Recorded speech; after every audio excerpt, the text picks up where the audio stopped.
La Ruta 107.2, un espacio radiofónico de 12 a 13 horas, donde conocemos a personas y viajamos a aquellos lugares de interés. Te esperamos cada día en La Ruta. Emisora municipal, en esta mañana de miércoles se nos corresponde hablar con nuestro compañero periodista José Manuel García. Nos vamos hasta Sevilla. José Manuel, muy buenas tardes. ¿Qué tal, compañera? Muy buenas tardes. Antes de nada, aunque ya te lo he dicho en privado, pero también públicamente, felicidades. Muchas gracias, compañera. Gracias. Que pasas un día muy bonito, muy feliz. Muchas gracias, se te agradece, compañera. Bueno, ¿qué tal? ¿Cómo estamos? ¿Cómo estamos por Sevilla? Mira, siempre que no llueva yo estoy feliz. Uy, pues te quedan unos días para aguantar, unos días de lluvia. Yo espero que no llueva por lo menos, mira, que caiga, pero que caiga el agua en otros sitios. Pero desde luego por aquí no, porque ya te digo, es que ha sido terrible estos días, ¿eh? Sí. Los chaparrones, la lluvia que se ha dejado caer, por Dios. El viento, las tormentas, todo junto. El viento, las tormentas, todo influye, ¿eh? Sí, y además sí. yo no sé si a ti te pasa, pero influye incluso en el carácter. Uy, muchísimo. Lo comentaba esta mañana. Bueno, es que yo creo que en general a los andaluces nos pasa mucho que nos afecta que no tengamos sol. Y esa te entra como una tristeza, como una cosa, como un mal humor. Sí, totalmente, vamos. En fin, estamos acostumbrados al sol, José Manuel.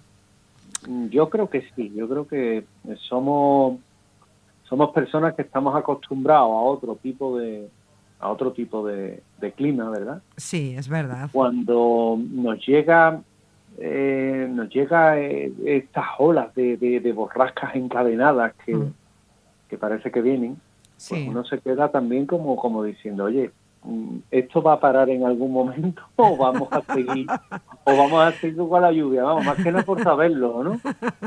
Ha sido tremendo, ¿eh? Yo he visto haciendo pues una broma de todo esto, aunque no es broma porque incluso se han perdido vidas con estas lluvias y demás, pero he visto en las redes sociales a los morancos haciendo pues una pequeña broma y ya hablaba en gallego. Totalmente, es que estamos en este plan, estamos a un nivel que ya hablamos hasta casi gallego. A mí me falta poco, desde luego. Bueno, José Manuel, ¿de qué nos vas a hablar hoy? Estamos en Cuaresma y creo que va a ser un tema muy bonito. Cuéntanos. Hoy vamos a hablar del sudario de Oviedo. Uh-huh. Hoy, debido a la Cuaresma, el tema elegido es que hablemos del sudario de Oviedo. Sí. Porque en la Santa Iglesia Catedral de Oviedo se guarda desde el siglo IX, dentro de la Cámara Santa, una preciada reliquia que, si no sabemos lo que es, podría pasar desapercibida. Pero en las últimas décadas, a raíz de las numerosas investigaciones sobre la Sábana Santa de Turín, está cobrando cada vez más importancia, al punto que ambas reliquias podrían haber estado en contacto con la misma persona en un remoto pasado y en un remoto sepulcro. Se encuentra en el interior de la Arca Santa de Oviedo, un arca de madera de roble que está recubierta de plata. Allí nos podemos encontrar también otras reliquias, pero entre todas destaca el popularmente conocido como pañolón de Oviedo o el sudario de Oviedo, que según la tradición cristiana envolvió la cabeza de Jesús de Nazaret tras la crucifixión en el monte Gólgota. Es un objeto que conmueve, por lo que se deja notar el martirio que sufrió la persona que lo utilizó una vez fallecida. Se puede ver todos los Viernes Santos, viernes que son también elegidos en un momento de nuestra Semana Santa, en la fiesta de la exaltación de la Santa Cruz, el 14 de septiembre, y en su octava, que es el 21 de septiembre de todos los años. A simple vista es una pieza de tela con profusas manchas de sangre en el que el visitante difícilmente va a poder ver una imagen impresa como la que nos encontraríamos en la síndrome de Turín. Esta pieza es diferente. Solo muestra rasgos de sangre, pero tienen una gran importancia. El pañolón de Oviedo se sabe gran parte de su recorrido histórico por el Mediterráneo Así que se tiene también constancia que con la invasión de Palestina, a cargo del rey persa Corroes II, se persona en Jerusalén en el año 614 y los cristianos ponen a salvo las reliquias de tiempos de Jesús de Nazaret. Las introdujeron en un cajón de madera y huyeron hacia el sur, posiblemente hacia la zona de Alejandría. Y en el cajón iba aquel sudario. Las reliquias salieron posteriormente de Alejandría hacia España, donde llegaron a Cartagena en el año 617, y de Cartagena viajó inmediatamente a Sevilla, donde San Isidoro, el obispo, la tuteló hasta su muerte. En el año 636 fue enviada a Toledo y entre los años 695 y 711, con la invasión musulmana de España, fue nuevamente trasladada al norte, fuera del alcance de los ejércitos vencedores, que eran los musulmanes al mando de Tarik, cuando vence a don Rodrigo.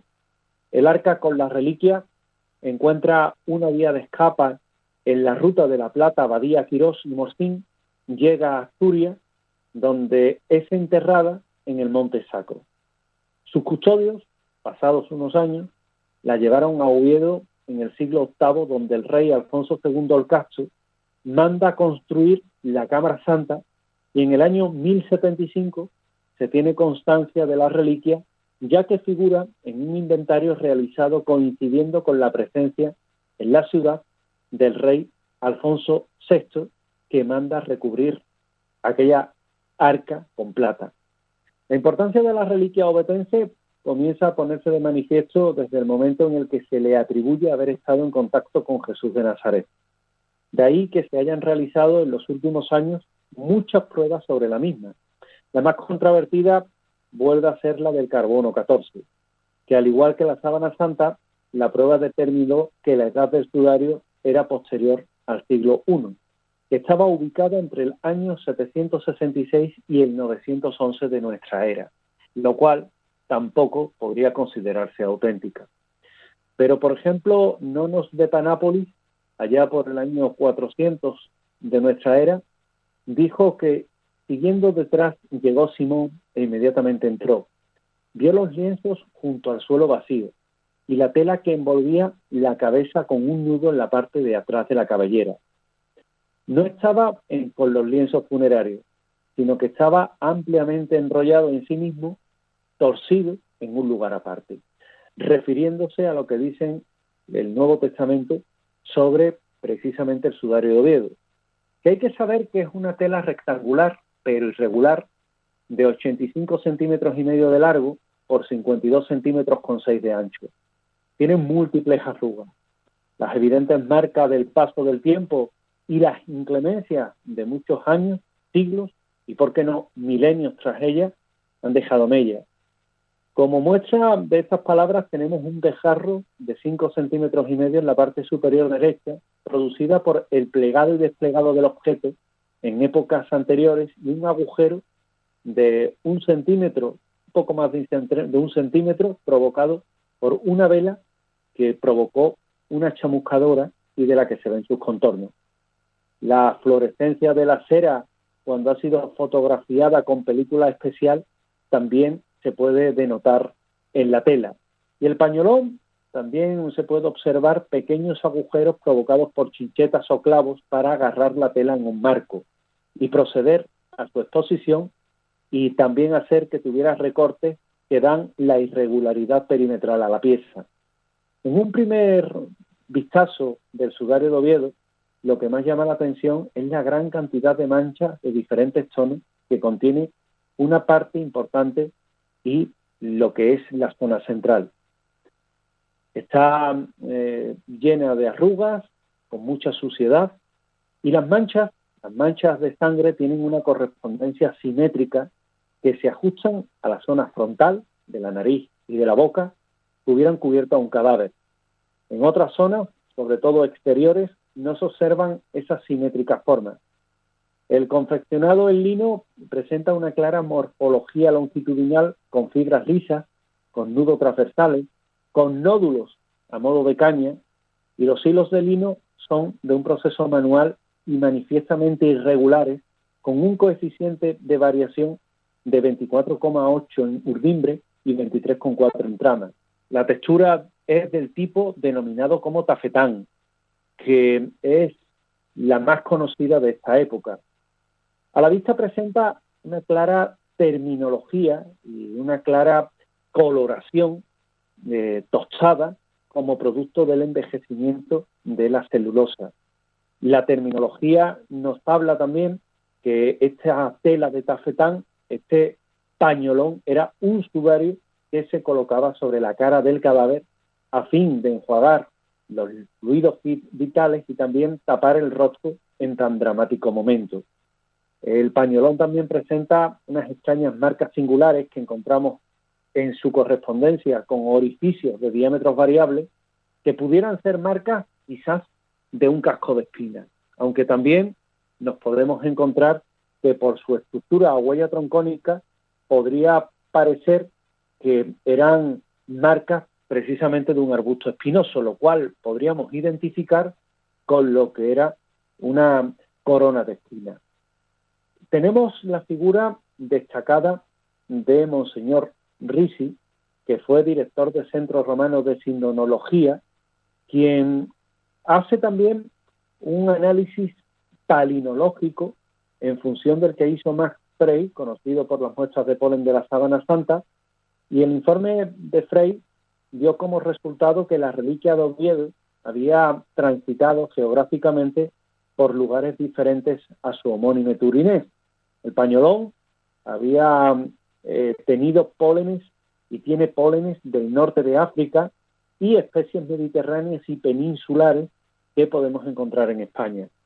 De esta forma, nos encontramos que el doctor Pierluigi Baima Bologni recibió el encargo de realizar un estudio hematológico del pañolón, teniendo como resultado el mismo grupo sanguíneo que el aparecido en la Sábana Santa de Turín, es decir, perteneciente al grupo AB, que es minoritario en Europa y mayoritario en la zona de Israel. Recientes estudios realizados en el Laboratorio de Criminología y Biología Forense de la Escuela de Medicina Legal de Madrid y por la Cátedra de Medicina Legal de Valencia por el doctor Villarlaín y la doctora Ramos dieron como resultado la corroboración del tipo sanguíneo AB, las manchas. En dichos estudios no se ha dejado lugar a las dudas. Las manchas halladas en el sudario de Oviedo o en el pañolón son de origen humano. Y para ello se aplicaron diferentes tipos de test que no dejaron lugar a dudas. Por lo tanto, son coincidentes las manchas o el tipo de grupo sanguíneo de las manchas de sangre de la Sábana Santa de las del sudario de Oviedo. Al microscopio óptico se demostró la presencia de glóbulos rojos o hematíes, siendo ratificada esta observación por los microscopios electrónicos realizados por los doctores Pintado y Montero. La procedencia de la sangre, después de su completo análisis, dio como resultado un posible origen resultante de muerte por edema pulmonar hemorrágico, que curiosamente es análogo a la muerte del hombre de la Sábana Santa, al hombre que figura en el lienzo de Turín. Las diferentes pruebas realizadas también demostraron que hay manchas que se trataban de sangre vital con capacidad de coagulación y que la sangre de un cadáver no coagula en muertes violentas asfícticas. También se encontraron restos de un suero producto del edema causante de la muerte. De aquí podemos deducir que en un primer momento la sangre brotó estando el cuerpo en posición vertical, suspendido en la cruz y con la cabeza reclinada hacia el lado derecho, como constan las manchas que hacen que el lóbulo derecho sea más densa. 60 minutos después de ser descendido de la cruz, era inclinado boca abajo, haciendo que la sangre y el suero pulmonar brotaran nuevamente por la nariz y por la boca. La disposición de las manchas de sangre demuestran que el pañolón de Oviedo se colocó posiblemente a modo de cono, cubriendo totalmente la cabeza del ajusticiado, siendo esto compatible con un casco de espinas y coincidiendo con el arco formado por esta y los objetos punzantes que se clavaron en el cuero cabelludo del reo, formando múltiples regueros de sangre y orificios en el paño.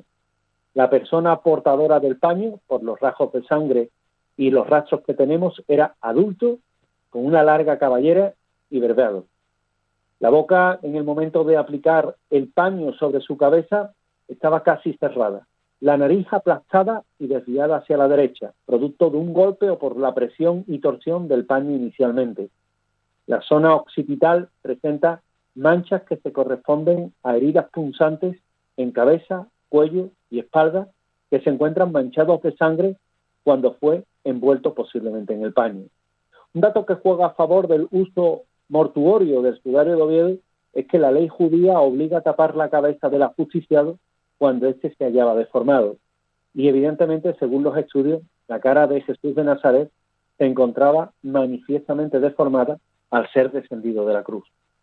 Una prueba del isótopo del carbono 14 plantea una pregunta. ¿Sería efectiva sobre el pañolón de Oviedo? Pues muy posiblemente no.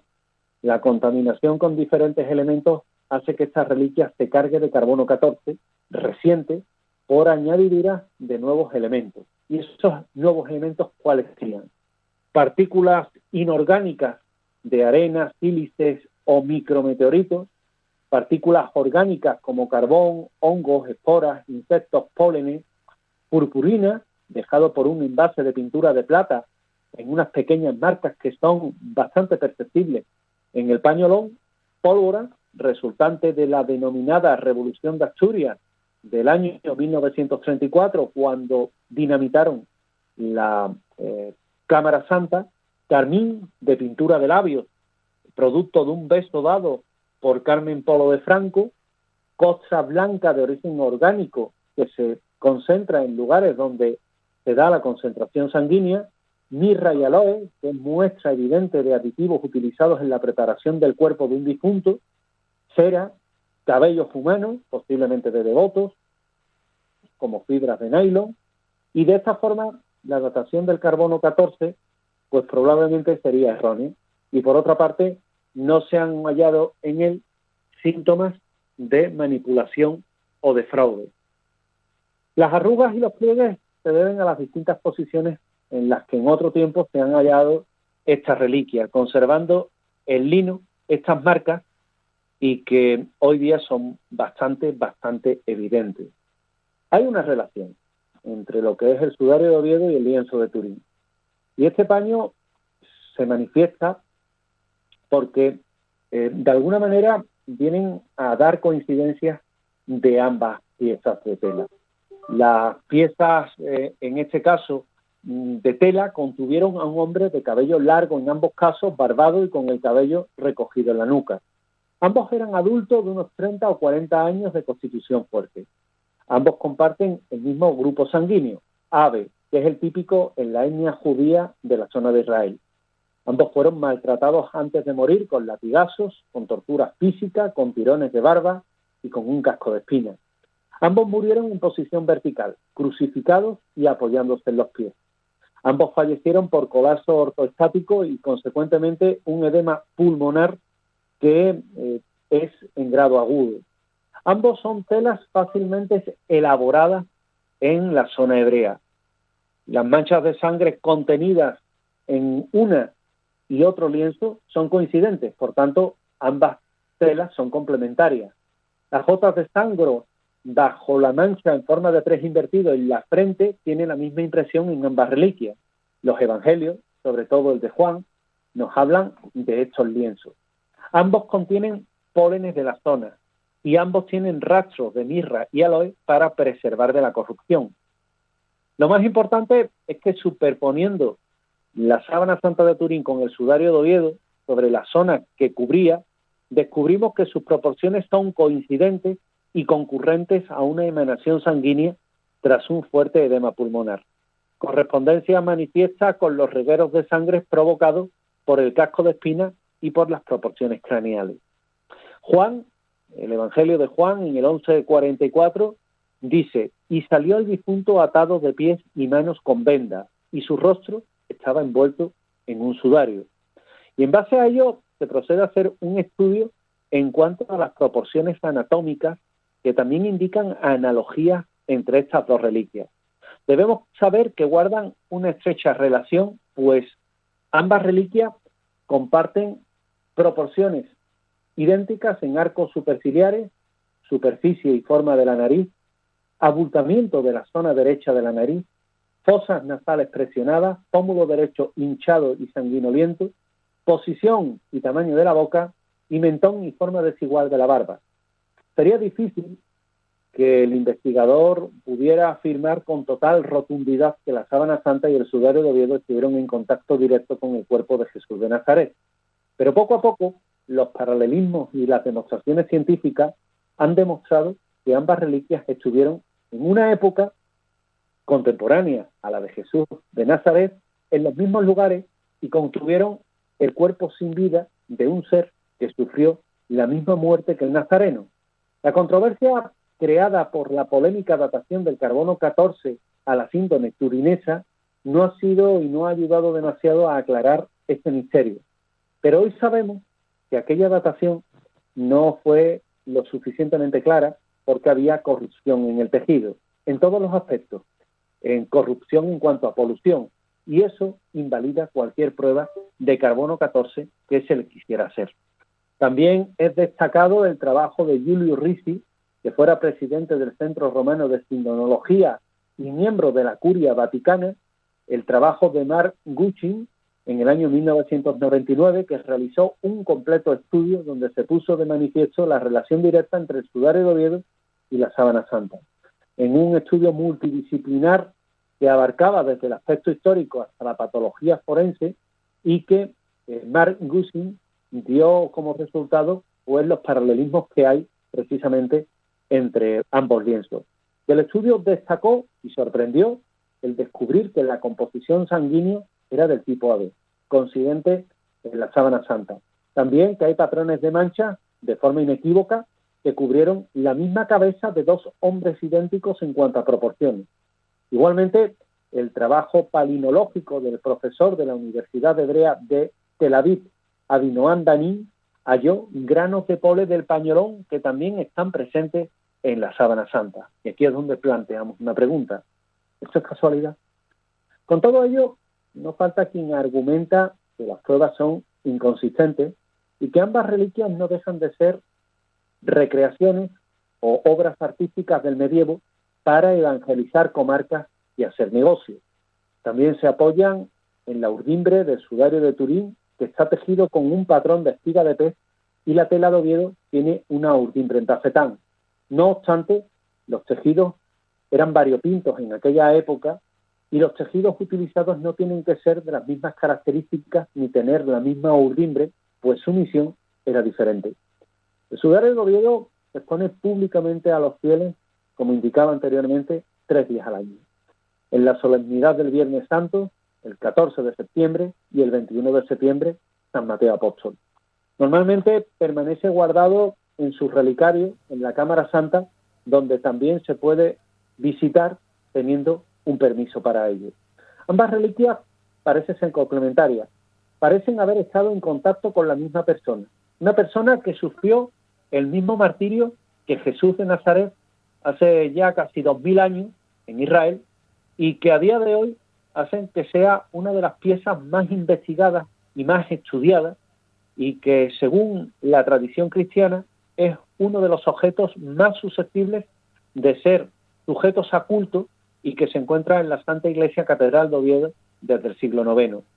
Es un tipo de tejido que forman parte precisamente de esa amplia gama que nos vamos a encontrar en cuanto a lo que son precisamente las reliquias de Cristo y que a día de hoy, evidentemente, no podemos afirmar con rotundidad que sea ni el rostro de Jesús de Nazaret el que figura en la sábana santa, ni el rostro de Jesús de Nazaret el que figura en el pañolón de Oviedo, en el sudario de Oviedo. Pero sí podemos decir que estuvieron en los mismos lugares que Jesús de Nazaret, que tuvieron una trayectoria dispar en cuanto a su recorrido hasta llegar a Europa, que contuvieron el cuerpo sin vida de un ser que sufrió la misma muerte del Nazareno y que en los últimos años los estudios realizados por el proyecto EDISES, amparado por el Centro Español de Sindonología de Valencia, son lo suficientemente esperanzadores como para poder afirmar que ambas reliquias contuvieron y estuvieron en contacto con un ser excepcional que pudo haber sido Jesús de Nazaret. Un estudio que tiene todo el rigor científico y que se debe de aceptar por los descubrimientos científicos paralelos que están entrecruzados con la historia de hace 2000 años y que va abriendo camino allá donde antaño solamente había fe y que ahora hay fe y ciencia. Es impresionante, cuántas incógnitas. Oye, José Manuel, ¿has tenido la suerte de ir a verlo? Sí, he tenido la suerte. ¿Y qué tal? De ver las dos reliquias, además, de ver el sudario de Oviedo y la sábana santa en un par de ocasiones. Uh-huh. Y la verdad es que resulta cuando menos muy inquietante, sí, porque encoge el alma cuando uno tiene la oportunidad de ver este paño que está cubierto de sangre. Aquí no vamos a ver imagen como la sábana santa, aquí lo que vamos a ver es simplemente sangre, pero resulta profundamente, como te comentaba, inquietante ver ese paño lleno de sangre y el martirio que la persona pudo haber sufrido sometido a ello, por supuesto. Con lo cual es toda una experiencia que aquel que se encuentra en el Principado de Asturias, sí, y que en un momento dado quiera acercarse a contemplar lo que es el pañolón, pues lo puede hacer. Los días de ostensión, pues evidentemente lo tiene mucho más fácil, uh-huh, y los días en los que nos encontramos con un hecho como este, pues en el que se puede visitar sin ningún problema o te conceden un permiso especial, pues ya no solo puedes visitar lo que es la Cámara Santa, sino que también ver la riqueza también en cuanto a otras reliquias que hay allá, sí, abajo. Impresionante, la verdad. Me ha gustado muchísimo este programa, además muy acorde a las fechas en las que nos encontramos. Y lo que te decía, cuántas incógnitas hay alrededor de la figura de Jesucristo, ¿verdad?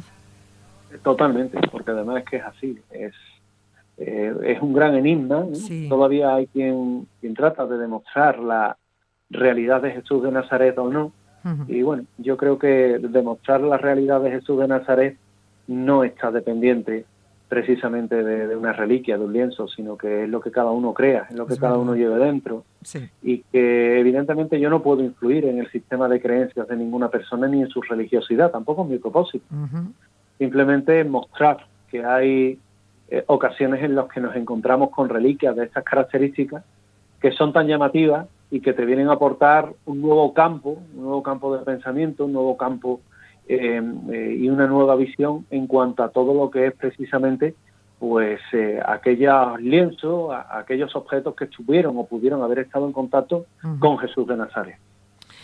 Pues ha sido un placer escucharte en este día, la verdad, José Manuel. Oye, ¿dónde te pueden escuchar o dónde te pueden leer? Porque sé que colaboras y participas y trabajas en diferentes medios, ¿verdad? Sí, pues mira, me pueden escuchar en Canal Sur, por ejemplo, o ver en 7 Televisión, en la televisión autonómica local. Me pueden leer en el diario ABC, en Huelva Información, en Sevilla Confidencial. Y, bueno, me pueden seguir a través de redes sociales en José Manuel García Bautista o Bauti José Manuel García Bautista en Facebook, en X, antes Twitter, en @JMGBautista, en Instagram José Manuel García Bautista, y luego pues tienen la página web que es josemanuelgarciabautista.com o josemanuelgarciabautista.es. Pues José Manuel, lo dicho, ha sido un placer escucharte. Cuídate mucho, ¿vale? Cuidado con la moto, que sé que vas en moto, así que a lo mejor en estos días lo mejor que haces es dejarla a un lado y utilizar el transporte público. No me gusta esa idea. Y bueno, pero de todas formas, cuídate mucho y hasta la próxima semana. Compañera, muchas gracias. Un abrazo. Adiós. La Ruta 107.2, un espacio radiofónico de 12 a 13 horas, donde conocemos a personas y viajamos a aquellos lugares de interés. Te esperamos cada día en La Ruta.